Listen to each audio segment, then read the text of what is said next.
अकोला लोहा मार्ग पुलिस ने मंगलवार शाम को रेलवे स्टेशन के प्लेटफॉर्म नंबर 6 पर कार्रवाई करते हुए एक युवक को गिरफ्तार किया और उसके पास से 1 किलो 887 ग्राम गांजा जब्त किया है। पुलिस ने बताया कि जब्त किए गए गांजे की अनुमानित कीमत 28,000 रुपये बताई जा रही है। अकोला लोहमार्ग पुलिस स्टेशन की प्रभारी अधिकारी सहायक पुलिस निरीक्षक अर्चना गाडवे को रेलवे स्टेशन के आसपास से मादक पदार्थों की तस्करी की गुप्त सूचना मिली। इस सूचना के आधार पर पुलिस ने अकोला रेलवे स्टेशन के विभिन्न प्लेटफॉर्मों पर संदिग्धों पर नजर रखना शुरू किया। इस दौरान प्लेटफॉर्म नंबर 6 पर नायगांव के संजय नगर इलाके के निवासी गणेश बालू अंबोरे संदिग्ध गतिविधियां करते हुए पुलिस की नजर में आए।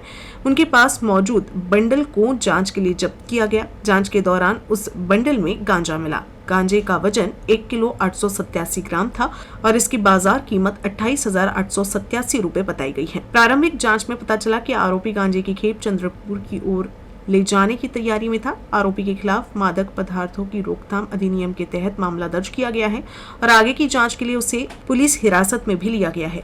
इस तस्करी के पीछे के नेटवर्क का पता लगाने के लिए जाँच जारी है।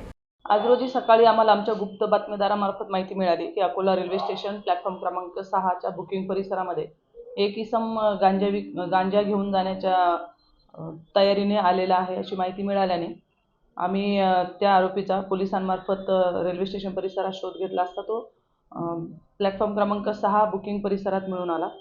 त्याला ताब्यात घेऊन त्याचं नाव विचारलं असता त्याने त्याचं नाव गणेश बाळू अंबोरे राहणार नायगाव अकोला असे असल्याचे सांगून त्याच्याकडे बॅग जी होती त्या बॅगमध्ये चेक केले असता त्यामध्ये 1 किलो 887 ग्रॅम वजनाचा गांजाचं बंडल मिळून आलेला आहे।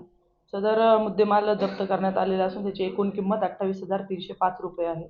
आरोपीला अटक करण्यात आलेली असून गुन्हाही दाखल करण्यात आलेला आहे। आरोपीने माल कोठून आणला होता याबाबत तपास चालू आहे।